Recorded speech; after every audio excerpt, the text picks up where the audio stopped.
Hello and welcome to News Central TV. I am Inam Maso. Here are some of the stories that are making rounds beyond the continent.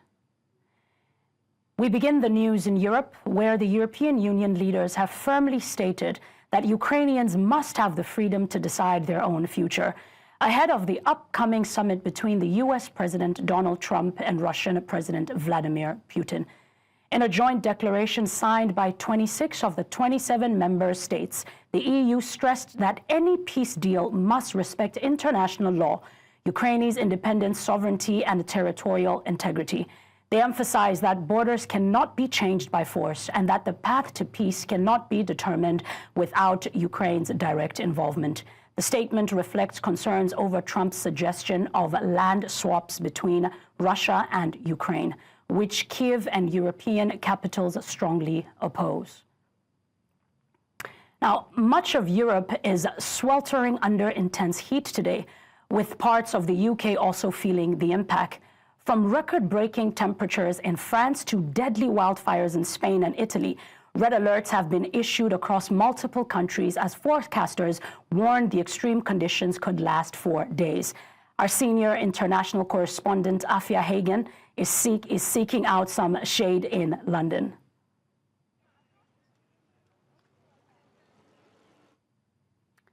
Now, Europe is in the grip of a dangerous heat wave with record-breaking temperatures, deadly wildfires, and red alerts warnings stretching from France to the Balkans. A young boy has died in Italy, UNESCO heritage sites are under threat in Spain, and thousands of tourists have been forced to evacuate. For News Central, senior international correspondent and anchor Afia Hagen has the story. Across southern Europe, searing heat and fierce winds are fueling devastation. In Sardinia, a 4-year-old boy from Romania has died of heat stroke, days after being found unconscious in his family's car. Italy's health ministry has now issued red alert warnings for major cities, including Bologna and Florence. 11 cities are on high alert today, rising to 16 by midweek. France, Spain and the Balkans are facing similar warnings. Scientists say a persistent heat dome over Europe is trapping sweltering air in place and creeping in with deadly consequences. In northwestern Spain, flames have damaged the UNESCO-listed Roman mining site of Las Medulas, a spectacular red cliff landscape. Hundreds have been evacuated as winds of 40 kilometers an hour push the fire out of control. In southern Spain, 2,000 people were evacuated from Tarifa after a blaze reignited, while Portugal is battling 3 major fires, Morocco even sending planes to help after Portuguese aircraft broke down. In Italy, 190 firefighters in the army are fighting a wildfire on Mount Vesuvius, forcing the closure of the national park. In the Balkans, homes have been evacuated in Albania, Montenegro and Croatia. Albanian police say more than 20 suspected arsonists have been arrested as fires scorch tens of thousands of hectares. Turkey too has been hit, with more than 2,000 people evacuated in Çanakkale after its hottest July since records began. And in France, temperature records shattered in Bordeaux, Bergerac, Cognac and Saint-Giron. The government is urging vigilance, with up to 16 departments under the highest heat warning. With heat alerts stretching into next week, authorities warn that for millions of Europeans, this summer's most dangerous days could still be ahead. Meteorologists say climate change is increasing the frequency and intensity of these events, turning extreme heat from rare anomaly to regular summer threat. For News Central, I'm Afia Hagen. A wildfire broke out overnight in Tres Cantos, an affluent suburb north of Madrid, leaving 1 person dead and forcing 180 residents to evacuate. Strong winds and extreme heat, part of a relentless heat wave gripping Spain for 10 days, fueled the blaze and carried smoke across the capital. Emergency services have been stretched as crews tackle multiple fires across the country, with the most severe in the northwest and southern regions. Authorities warned that the combination of dry conditions, soaring temperatures, and wind could worsen the situation in the coming days. The incident adds to the growing number of climate-driven emergencies affecting communities across Spain during the unusually intense summer. Como puedes ver, hay mucho quemado. O sea, si puedes ver que se ha ido muy rápido. Creo que empecé a ver fuego como a las 7 o así, y a las 8:30 estaba aquí a la esquina. O sea, fue todo muy rápido y, en fin, nosotros hemos salido cuando más o menos hemos visto que teníamos que salir y luego se evacuó. Y nada, aquí hemos vuelto ahora para ver cómo estaba. Entonces sí, muy preocupado con lo que pudiera pasar. Hemos pasado muy mala noche esperando lo que estaban, ¿no? Viendo las noticias. Y es más tranquilo ahora que he visto que sigue todo en su sitio, pero sí que es verdad que el daño es bastante grande. Tercera fase, venía hacia aquí pero galopando, porque hacía un viento, el clásico viento que se arma antes de una tormenta, y en ese transcurso vi otro caer, ese sí ya lo vi, caer otro rayo, con lo cual entiendo que ha sido provocado por rayos, entiendo, no lo puedo asegurar. Y nada, después ya se ha acercado a lo que es esta urbanización, me puse en contacto con gente que vivía aquí para avisarles de que tenía el fuego cerca. Now, a wildfire that began in the northeastern province of Kanakel, Turkey, has been largely brought under control after burning for 2 days. The fire, driven by strong winds, prompted the evacuation of over 2,000 people by land and sea, with residents from vulnerable areas, including a university campus and military zones, moved to safety. Around 77 people required treatment for smoke inhalation, though no immediate threat to resident areas remains. Firefighting efforts involve 10 aircrafts, 9 helicopters, 75 engines, and hundreds of personnel. The blaze damaged several homes and vehicles, but is now mostly contained. The wildfire is part of a series of severe fires across Turkey, which faced its hottest July on record this year, with 14 firefighters having lost their lives fighting earlier blazes in July. Sabaha kadar yangına müdahale ettik. Şu anda da aracımız bozuldu. Yani aracımızın ustasının gelmesini bekliyoruz. Yorgunuz. Allah bir daha böyle bir Çanakkale böyle bir şey yaşatmasın. Now let's go on a short break. When we come back, Trump considers allowing a lawsuit against Chair Powell. Details of this and more after the break. Stay with us.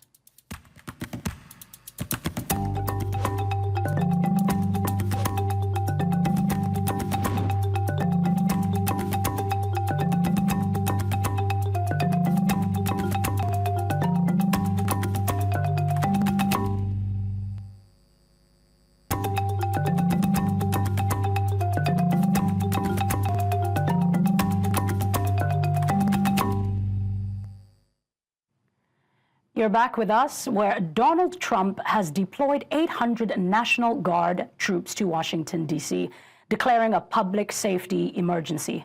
For the first time ever, Trump will take federal control of the city's police department, aiming to tackle crime, which he claims is surging. Although official data shows violent crimes at a 30-year low, the troops will support local law enforcement but will not carry rifles openly on patrol. Washington Mayor Muriel Bowser criticized the move as unprecedented and disputed the crime claims. Attorney General Pam Bondi will oversee the police under federal control. A White House briefing is expected later today with updates, including Trump's upcoming Russia summit with Russian President Putin.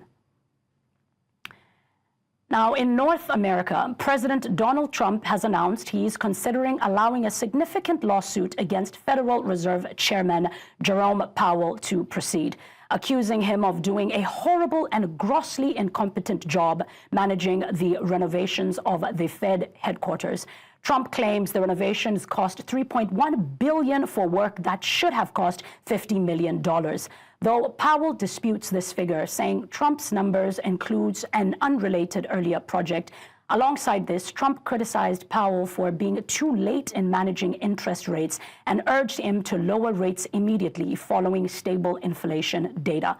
Trump continues to openly challenge Powell's leadership aimed ongoing economic debates. In South America, Colombian President hopeful Miguel Uribe Turbay's coffin was solemnly escorted into Congress in Bogota, where family, friends, and lawmakers gathered to pay their respects as he laid in state. Uribe passed away on August 11, 2025, nearly 2 months after being critically wounded in a June 7th campaign rally shooting. He was struck 3 times, twice in the head, and despite extensive medical care, his condition worsened due to a new brain hemorrhage linked to the attack. His untimely death has sent shockwaves through Colombia, deeply affecting a political atmosphere ahead of the 2026 elections.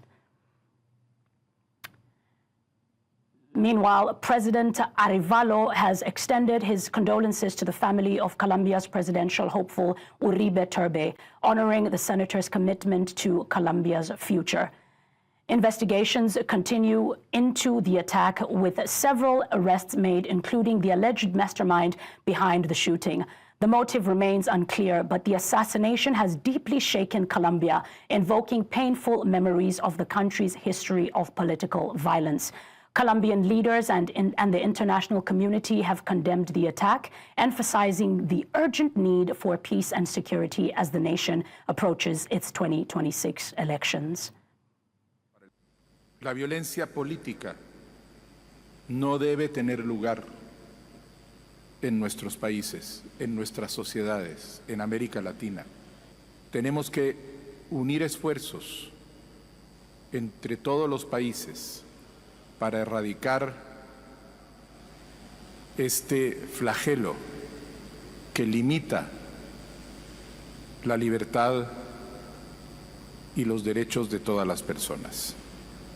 Cuando las balas se imponen a los votos, sufren las personas, sufren las sociedades, sufre la democracia. Una sincera condolencia al pueblo colombiano y a la familia.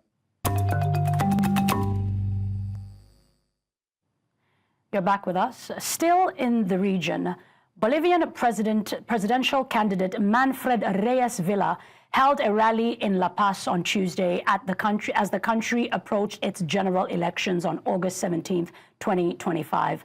Speaking to a large crowd, Reyes Villa declared it was time to transform Bolivia, emphasizing his vision for economic sovereignty and order. He advocates for a mixed economy and plans to boost the country's income by exporting resources like lithium without yielding to International Monetary Fund conditions. Reyes Villa, mayor of Cochabamba and running under the autonomy for Bolivia Sumate party, aims to break away from the current worn-out political and economic model. Now, in Central America, Guatemala City is preparing for a solemn ceremony tonight at Constitution Square, honoring the 41 girls who tragically lost their lives in a fire at a state-run children's shelter in 2017. The fire broke out on International Women's Day, March 8th, at the Virgen de la Asunción safe home, where the girls aged between 14 and 17 were locked in a classroom during a protest against abuse and sexual exploitation at the center.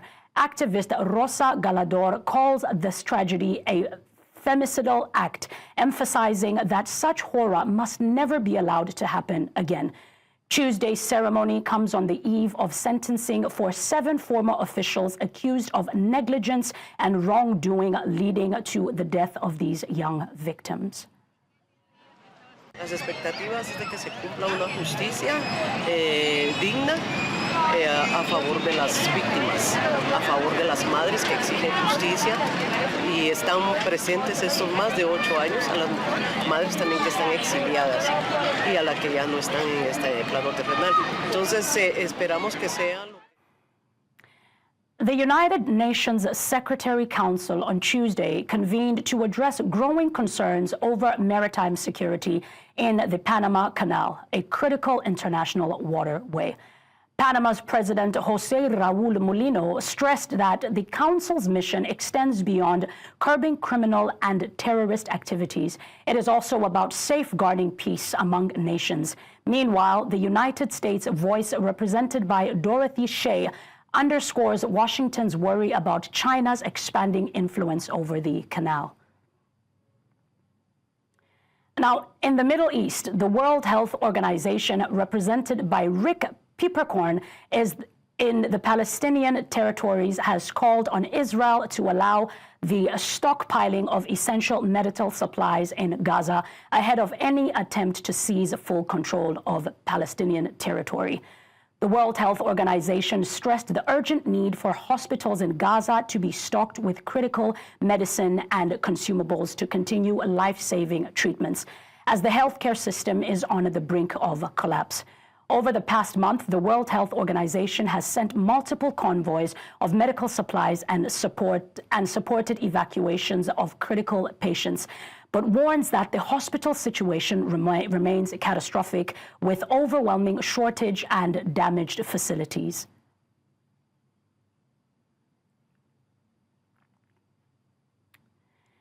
Now, the Indian authorities estimate that more than 70 people have died on the August 5th flood, which destroyed the Himalayan town of Darali.